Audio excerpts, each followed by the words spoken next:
Hello everybody, and thank you for joining me. This is Ciara from Ciara T Designs, and today I have these alcohol ink snowflake cards to share with you. So let's jump right in. So as always, I am going to cut down my cardstock to start. You guys know that that's my preference. And I'm cutting my panel to be about 1/4 of an inch smaller than my A2 base, which is 4 1/4 by 5 1/2 when scored. And then I'm also going to cut down a piece of silver cardstock, and that is going to be the backer for these card designs. It's also going to be what I use to cut out my snowflake, and you guys will have seen that snowflake from the opening pictures there. It's just my favorite snowflake. So I like that thin border. It's kind of my favorite look, but I did do a few cards this month that don't have a border. So really it's up to you. I cut the border to be about 1/8 of an inch, I cut this matte piece to be about 1/8 of an inch smaller. So I just get a nice, really thin border all around. I like that look. And as I have said to you guys before, if you want to cut the center out, you absolutely can and save it. I choose not to do that. It's not my preference. I find that the metallic cardstocks bruise really easily, and so I don't like to cut them, but you absolutely can and save your materials that way if that's your preference. So I have a large piece of Yupo here. This is the Legion Yupo that I love to use. You guys have seen it on the channel multiple times. And I have some Tim Holtz alcohol inks here. I have Shell Pink, Juniper, Cool Peri. Those are just regular alcohol inks. And then for pearls, I have Villainous and Tranquil. And then I'm also going to use Sterling, which is a metallic. I'll talk a little bit more about the metallic as we kind of get into this. But the piece of paper, the the Yupo is I believe it's 5 by 8. It's just over though. It's like 5 by 8.3 or something. So it's like slightly larger than 5 by 8. And you'll see that when I go and cut it later. So here you can see my colors are still fairly vibrant and they're looking really pretty. I'm mixing them with blending solution because if you use a pearl, you have to have the blending solution. That is how the mica stays on the paper. If you only use isopropyl alcohol, it will flake off. So you have to use a blending solution if you're going to use any of the metallics, any of the pearls, anything like that. I added Sterling because I own all of the metallics and I've never used them and I really wanted to give it a try. And of course I used silver because that's kind of what I'm going for with this design. But I have to say that I feel like the metallic kind of ended up dulling down the other colors, if that makes sense. So you can see I'm adding the colors and that silver is there and the silver is pretty, but when that silvery gray color hits the other colors, it kind of takes back some of their luster. And that's okay if that's what you're going for. But you guys know I love vibrant colors. So with knowing that, it could be that I need more practice with the metallics because I don't use them very often. But I probably would use foil instead. Like I would probably redo this design with those colors and then use a little bit of silver foil on the tacky areas. And that would give me that same beautiful silvery shine without having the silver kind of go in, mix with my colors and lose some of the vibrancy of them. That was just kind of my takeaway. I'm not saying that this panel doesn't turn out looking beautiful. It does. I love alcohol inks. It just does give it a little bit more of a knocked back color, and I tend towards the more vibrant colors. So for me, that was a bit of an interesting look because it just muted the colors, and that's not generally what I go for. But I thought that it was kind of fun for a different look for the Christmas cards because they're Christmas. I think this just gives it a more icy look, almost like just a little more muted, a little more subtle. And there's nothing wrong with that. So after I've kind of created my panel, I did set it aside to dry and we're going to cut out. I'm going to splatter it first. I did splatter on some isopropyl alcohol. This is 99%. I just keep it in that blue bottle. It's just a bottle I had because I buy the big jug of the isopropyl. And then I'm going to splatter that on with a splatter brush so I get some really interesting different textures. And then I'm also going to splatter on some Picket fence and black soot paint. This is just because I love the splattery look. You could absolutely skip this step. However, I do feel like if you're not loving the colors in your background, this is a great way to make your eye look differently at things. So if you're not loving a background, add some splatter and see how you feel about it after that. Because I do find that it does help kind of break up the color and kind of help you just look at it a bit differently. And then I'm going to bring in my my favorite snowflake die. This is the Vault Winter Wishes.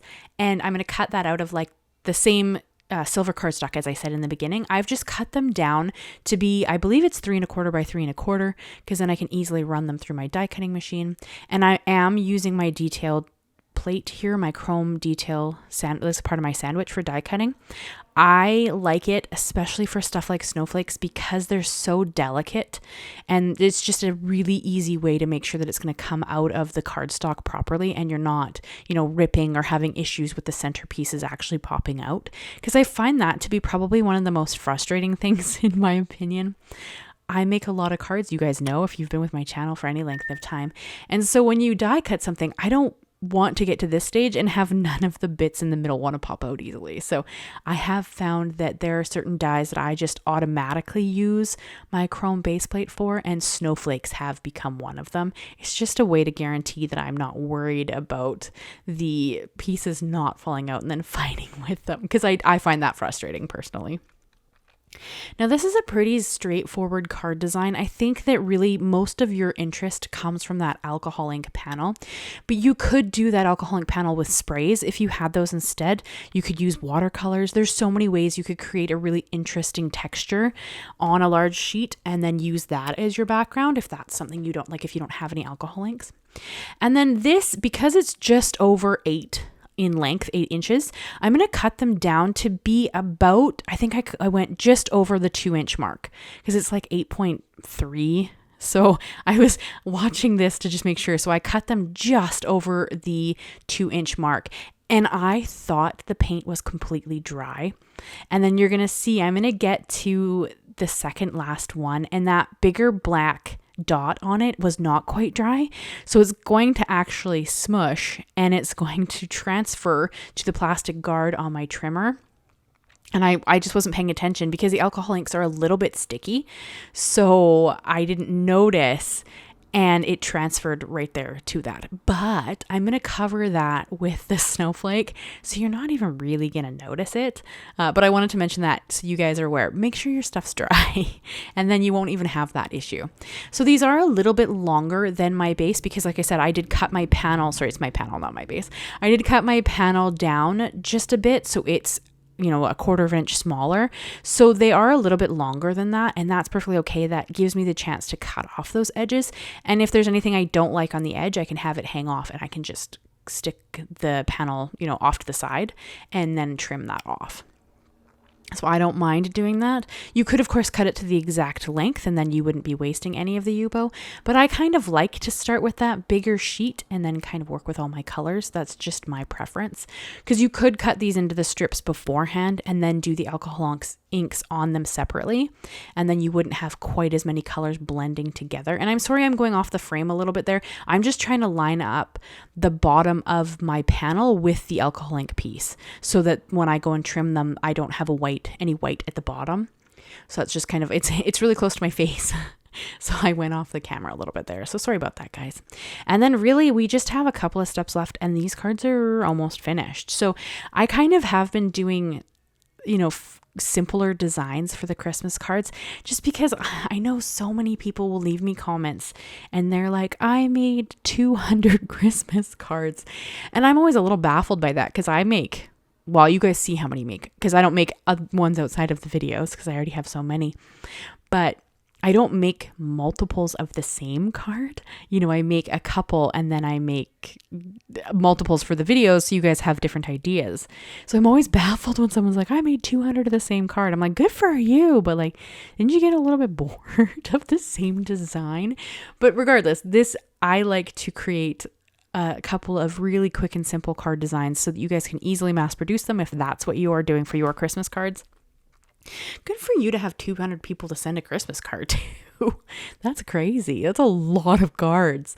And then I did cut down just a really thin strip of that same silver cardstock so that I could put it above the alcohol ink in between the white cardstock panel just to give it a little bit more of a finished look.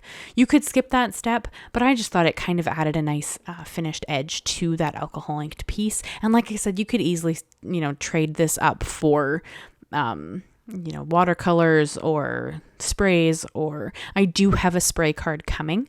It's not for another week or two, I think. But I actually have all the Christmas cards made at this point. Because you guys know I like to work in advance so that my members have a chance to see the cards in advance. That is one of the perks of being a member. You get to get early access to the videos. So I like to stay ahead. So I am actually completely finished all of the Christmas cards as of, I think July 1st was actually when I finished making them. But I haven't edited them all yet. So it's kind of funny. So I know how many snowflake cards are coming. I had a joke on my Facebook group when I asked everybody if they wanted to guess how many Christmas cards I made with snowflakes. It was kind of a fun little joke between us because you guys, that I love snowflakes. They are, outside of butterflies, probably my favorite shapes. And they just always, it doesn't matter what you do, they always look stunning. So I kind of lean towards them because they're so pretty. But I did force myself to make a couple of card designs that were not snowflakes so that you guys would get a little bit more variation in the card designs that happen throughout this month. But yeah, so I stamped out Merry Christmas on these strips there. They're just a small sentiment because I don't want anything to take away really from the alcohol inked panel. But this is how I hid that black smear of the splatter. I just used the snowflake and kind of had it. You can still see the black splatter, but now it's not as eye-catching as that smear was before. And I don't even think you really notice.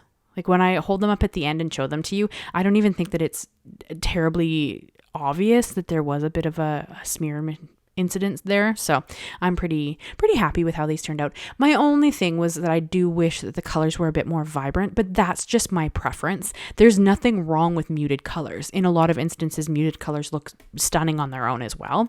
It's just that I tend towards vibrant colors. So to me, I look at them and I'm like, oh, I wish they were a little bit brighter, but they're really pretty as they are. And it was fun playing with the different colors that really don't read as Christmas. Like to me, shell pink doesn't really read Christmassy, although it is like a corally pink. So it could read red in the right light. So maybe it's not a bad choice. I have so much fun picking out my alcohol inks when I make these cards. And yes, I did use the Tim Holtz alcohol inks this time. I have been using the Kamenska inks recently, but I just wanted to, bust out my Tim Holtz, my oldies and goodies, and use some of the pearls so that I had a chance to use that shimmer and shine in there. And then I really wanted to try a metallic. Kamenska inks also have a metallic, so don't be surprised when I use those because I really want to try those out. They have pearls as well. They're just a little different than the Tim Holtz pearls. But I love all my alcohol inks. And then soon, once I kind of get a feel for the Kamenska inks, I will actually start blending in my Tim Holtz and the Kamenska to get a feel for how they might work together. But I kind of want to understand how they work on their own before I start mixing them. So you guys know there will be a ton of alcohol inks on the channel. That's never going to stop. I love working with alcohol inks. But yeah, so I just adhered all of my cards to their base. I've adhered all the snowflakes. And then of course I did pull out just one larger crystal gem to go in the center of all my snowflakes. These specific gems are not made anymore, but I always link to whatever I can that's close to what I'm using. So if you have ever any questions about what I'm using in the video, they're always linked and listed down below in the description. So you can go and check out anything that I've used. And then I try to find stuff that's similar if you can no longer get the exact item I've used. But here, hopefully you can kind of see the silver in the background of that alcohol ink. It is a bit subtle. I think it picks up better in person than it does in the video, but it does add a really interesting shimmer to it. I just wish it didn't dull the colors as much, but that could also be me. As I said, this was the first time using it, so that might be something I need to learn how to use a little bit better. So if you have any tips about using the metallic alcohol inks from Tim Holtz, let me know, because I would love to, have a better grasp on how to use them in the design and not have it kind of take away from the colors. But yeah, that is the video I have for you guys today. I hope you enjoyed it. I hope you leave me a like, leave me a comment, and consider subscribing if you haven't already. I do new videos every Monday and Thursday. And of course, we are in Christmas in July, which is pretty exciting. So thank you guys so much. If you made it all the way to the end, leave me your favorite green emoji. Thank you so much, guys. Bye-bye for now.